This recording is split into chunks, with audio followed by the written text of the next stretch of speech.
Montagne en poésie, nous sommes aujourd'hui à la médiathèque de Saint-Claude, à l'habitant de ce très beau festival de musique du Haut-Jura sous la direction artistique de Jean de l'Écluse, chanteur lyrique d'opéra. Après une ouverture endiablée à la cathédrale de Saint-Claude avec ses vêpres de Monteverdi qui ont littéralement ébloui le public, le programme se poursuit toute la semaine avec deux ensembles. D'une part, l'ensemble Virevolte et sa caravane musicale qui s'opposera en chansons dans les villages du Haut-Jura du 4 au 6 juin et d'autre part, la carte blanche à l'ensemble Il Caravaggio sur le week-end du 7 au 9 juin en terre d'émeraude avec un final très attendu à l'abbatiale de Nantua dimanche 9 juin. Et parce que la musique et les arts en général sont affaires d'éducation dès le plus jeune âge, et ce tout au long de la vie, nous avons eu envie de consacrer cette émission aux rencontres avec ces pratiques artistiques que nous offre le Festival de musique du Haut-Jura. Donc c'est avec Judith Paquier, directrice artistique des Traversées baroques, que nous avons tout d'abord rendez-vous pour découvrir justement la giguenouille musicale.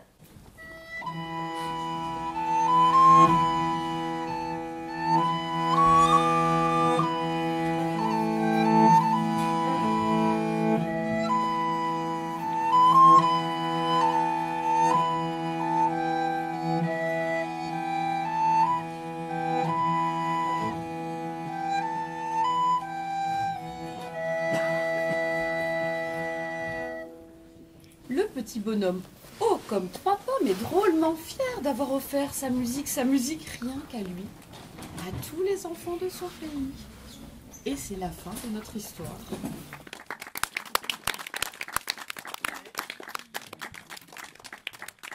Bonjour Judith Paquier. Bonjour. Comment ça s'est passé ces 3 journées ?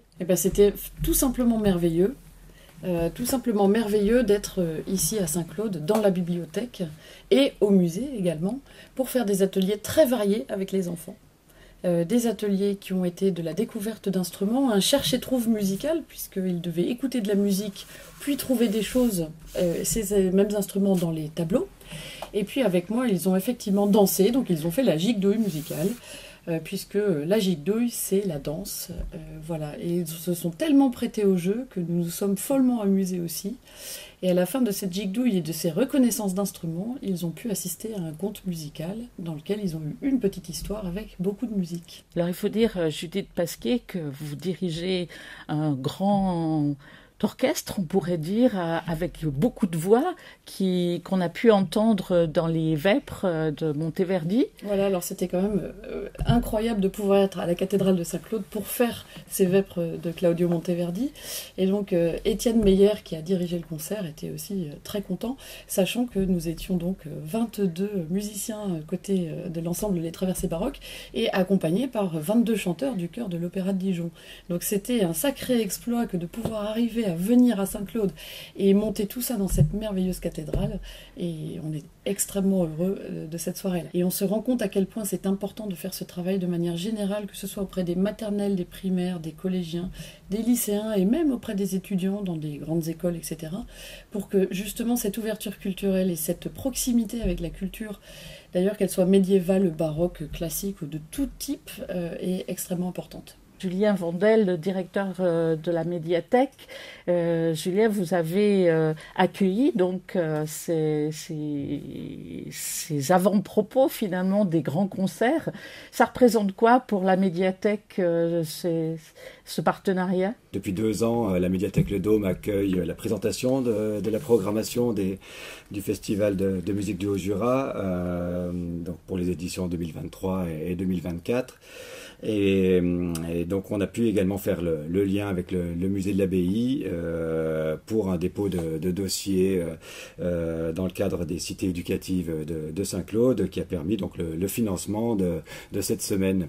Et nous, ça nous permet à chaque fois de croiser les publics, de proposer à nos usagers une découverte d'un univers qui n'aurait pas forcément vers lequel il n'aurait pas forcément été spontanément, et c'était vraiment chouette durant cette semaine de Giguedouille de voir à la fois les classes qui étaient prévues ou programmées dans le cadre de nos accueils habituels. On leur a fait une proposition donc complètement décalée par rapport à ce qu'on aurait pu leur proposer autrement, et en même temps des usagers qui en parallèle, eux, venaient classiquement à la bibliothèque et tombaient sur un rendez-vous pour lequel ils n'étaient pas venus de prime abord. Voilà, donc ces croisements d'univers, oui, c'est ce qu'on aime aussi à la médiathèque, puisqu'on peut vraiment toucher à tout support, à tout type de public. On avait en parallèle également des apprenants des ateliers de français qui étaient là le dernier jour, le jeudi. Donc voilà, c'est des publics qui se croisent, et c'est toujours enrichissant pour tout le monde. Je me tourne à présent vers Jean Delécluse. Bonjour Jean, vous êtes directeur artistique du Festival de musique du Haut-Jura depuis 2 ans. Et entre ces 2 week-ends de festival, vous reconduisez pour une seconde édition la caravane musicale en invitant dès demain et pour 3 soirées l'ensemble Virévolte. Alors, quel est l'objectif de ce projet ? Alors, l'idée, c'est d'aller vers les publics sur tout le territoire du Jura, parce que c'est vrai que c'est un territoire montagneux, donc les déplacements sont un enjeu majeur, avec toutes les problématiques actuelles que l'on connaît sur l'impact écologique aussi des festivals, et puis aussi socialement, si vous voulez, on va vers les publics qui, pour tout un tas de raisons, n'auraient pas idée de descendre jusqu'à Saint-Claude ou sur des lieux du tourisme ou du patrimoine, mais au contraire au cœur de leur village, au cœur des territoires plus éloignés. Alors, quels sont ces lieux ? Alors, le 4 juin. Le 4 juin, on commence par des scolaires à Rinthaux, donc ils sont réservés au collège, et puis ensuite on est au bord du lac à Villarderia. Donc là, ça va être quand même un moment sans doute assez magique. On va installer en fait une véritable caravane qui est elle-même transformée en un décor de théâtre qui s'ouvre au fur et à mesure du spectacle. Donc c'est quand même, il y a un côté magique, presque de l'ordre du cirque qui va être avec nous. Ensuite, le lendemain, on est à Saint-Quétral avec la Maison de la Poésie, avec qui nous organisons une très belle journée, et la ferme de la Pelesse. Il y aura ferme équestre. Ferme équestre, voilà. Il y aura à la fois une randonnée littéraire et puis 2 interventions de la caravane musicale dans l'après-midi au sein même de la ferme. Et puis le lendemain, on voyage un petit peu, disons que Aurore Bûcher et son ensemble prennent la voiture. Donc là, on est le 6 juin. Voilà, le 6 juin. Et on est à la Pesse avec les enfants le matin. Et ensuite à Sémoncel, c'est à côté de la mairie, à 14h30 et à 19h. D'accord. Et alors, en quoi consiste cette caravane musicale ? Alors la caravane, cette année, elle a une thématique assez forte, celle des femmes aventurières. Elle est portée donc par Aurore Bûcher, qui est elle-même une soprano aventurière, qui s'aventure justement sur des terrains bien en dehors de son répertoire classique. C'est une grande chanteuse classique, mais qui aussi aborde pas mal de thématiques, qui est aussi une féministe engagée et qui aime le faire partager. Ce sont des thématiques qui aujourd'hui vraiment l'habitent et qu'elle souhaite transcrire dans des spectacles qui interrogent notamment sur la place des femmes aventurières avec de la musique. On va dire tout azimut, bien sûr une partie de musique baroque pour faire le lien avec notre festival, mais aussi de la musique de variété actuelle. Elle est accompagnée par une guitare électrique, par un violoncelle. Ce sont tous des artistes multi-instrumentistes et qui font aussi de la comédie. On est assez fiers d'accueillir ce projet parce qu'on est à l'origine finalement avec un autre festival en Haute-Saône de la production même. C'est-à-dire qu'on s'est engagé à faire confiance à cet artiste dans la création d'un spectacle. Et il y a déjà 2 ans, on lui a dit oui, en 2024, on va t'accueillir. Tu peux t'appuyer sur ces dates pour construire un projet de création. Et ça, c'est vraiment quelque chose aussi qu'on essaye aussi dans la programmation de pouvoir aider. Donc ça, c'est un spectacle qui dure 45 minutes, Oui. je crois, qui s'adresse à tous les publics. Alors, tous les publics, alors c'est pas un spectacle jeune public directement, mais les enfants peuvent venir en famille, il n'y a aucun problème, et les adultes aussi, tout à fait. C'est vraiment un spectacle qui est conçu pour tous. La randonnée donc qui est en partenariat avec la Maison de la Poésie, je crois qu'elle dure 2 heures, la marche, Voilà. c'est ça, hein, 3/4 d'heure aller, 3/4 d'heure Voilà. retour, avec le concert au milieu, le pique-nique, la découverte des chevaux et des textes aussi de femmes aventurières. Jean Delécluse, cette recherche de nouveaux publics pour la musique baroque, vous la partagez aussi avec 2 autres festivals en direction des pratiques chanteurs amateurs. Le Chœur du Haut en Bas en fait partie et se produira pour la première fois samedi 8 juin à Clairvaux-les-Lacs en concert dans l'église, mais aussi dans un bal Renaissance avec l'ensemble Il Caravaggio. C'est bien cela ? Oui, alors c'est la 2e année, c'est un projet qu'on a eu plaisir à reconduire avec Organville et Musique en Haut, qui est mené par la direction musicale de Brigitte Rose, effectivement, qui rassemble de manière éphémère un ensemble de chanteurs du territoire, amateurs, qui pendant un certain temps vont monter un programme qu'ils vont ensuite avoir la chance de chanter 3 fois de suite sur un espace de temps d'1 mois à peu près, ce qui est quand même aussi un vrai plus pour un projet amateur que de pouvoir progresser, y compris à la suite de plusieurs représentations, plusieurs concerts. Donc ça, c'est vraiment un très chouette projet. Et on est là aussi, on est là aussi dans une formation de futurs spectateurs. Voilà, tout à fait. Et c'est pour ça aussi qu'on a souhaité, en plus cette année du concert purement choral, inviter ce chœur à s'associer aux professionnels de l'ensemble qui donne un concert aussi le soir à la salle des fêtes, à savoir Il Caravaggio, dirigé par Camille Delaforge, en lui demandant de préparer 3 chants Renaissance qui ensuite vont être répétés avec l'orchestre et rendus lors de cette soirée qui est un bal Renaissance où on va certes danser mais aussi écouter de la musique de très haute qualité. Et donc ce chœur amateur sera tout à coup au contact de musiciens et d'un orchestre.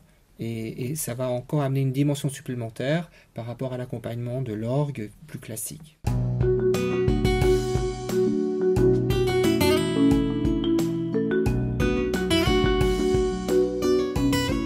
Vous êtes bien sur Montagne en Poésie dans le cadre du Festival de musique du Haut-Jura qui, durant ce premier week-end, a su combler de bonheur un public très nombreux. Et nous espérons qu'il en sera de même pour le week-end prochain. Nous nous rendons à présent avec Brigitte Rose, chef du chœur du Haut en Bas, à l'église de Clairvaux-les-Lacs pour la répétition de cet ensemble choral amateur que vous pourrez découvrir le 8 juin à 18h avant le bal Renaissance porté par l'ensemble Il Caravaggio. Bonjour Brigitte Rose, nous sommes vraiment ravis de vous retrouver pour la présentation de ce nouveau programme. De quoi s'agit-il ? En termes de programme, il fallait trouver un programme qui convienne aux 3 festivals qui portent ce chœur, à savoir que les 3 demandes sont un petit peu différentes. Le Festival de musique du Haut-Jura a demandé que nous participions à un bal Renaissance. Du coup, intégrer des chants de la Renaissance dans le concert. Et à partir de ces chants de Renaissance, faire des chants traditionnels. Le Festival de musique Organville à Besançon avait une demande de faire des musiques avec orgue. Donc chercher des musiques avec orgue. On aura des musiques avec orgue du 18e français, du 18e allemand, Mozart, pas Mozart mais Michael Haydn, un peu pareil, et puis de maintenant avec Jenkins, avec un arrangement d'orgue pour une messe qui s'appelle Messe pour l'appel à Metz-le-Marnay. Et le festival de musique en haut avait la demande de faire le jeu, thématique du jeu. Donc, mettre toutes ces musiques et s'amuser avec. Et ainsi, on va s'amuser à empiler les musiques traditionnelles, les unes sur les autres. Prendre des canons et faire une version, une autre version. De mélanger le maximum les choses. Et puis aussi de prendre des thématiques qui ont traversé les siècles, type l'aube armée, qu'on va chanter dans plusieurs versions différentes. Et puis aussi une musique de Charpentier, la messe de minuit de Charpentier, qui est partie d'une chanson traditionnelle, que nous allons chanter en traditionnel, que nous allons reprendre à l'orgue, avec l'orgue, et que l'orgue va reprendre tout seul. Donc s'amuser avec toutes ces pièces. Et ces pièces vont faire une sorte de musique continue, du début à la fin, vont s'enchaîner. Et d'où le nom pour ce concert de Kyrielle. Et pourquoi Kyrielle? Parce qu'on fera au moins 5 ou 6 Kyriés pendant le spectacle. Merci beaucoup Brigitte. Alors on va tout de suite écouter un extrait de ce concert avec ces chants empilés. Ouais. Merci. C'est très bien, merci Marion.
Jean de l'Écluse, si l'ensemble Il Caravaggio nous fera danser à la salle des fêtes de Clairvaux-les-Lacs le 8 juin, il nous fera aussi rêver, chanter et même marcher tout au long de ce week-end à venir.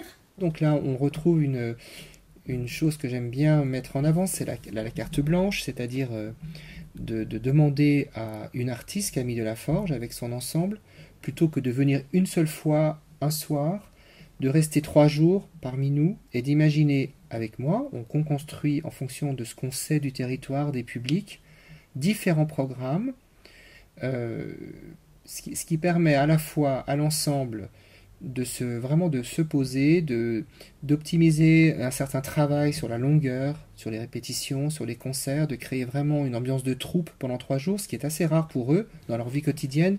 Ils sont plutôt amenés à prendre un train le matin, faire un concert le soir et à rentrer chez eux, en général à Paris ou ailleurs.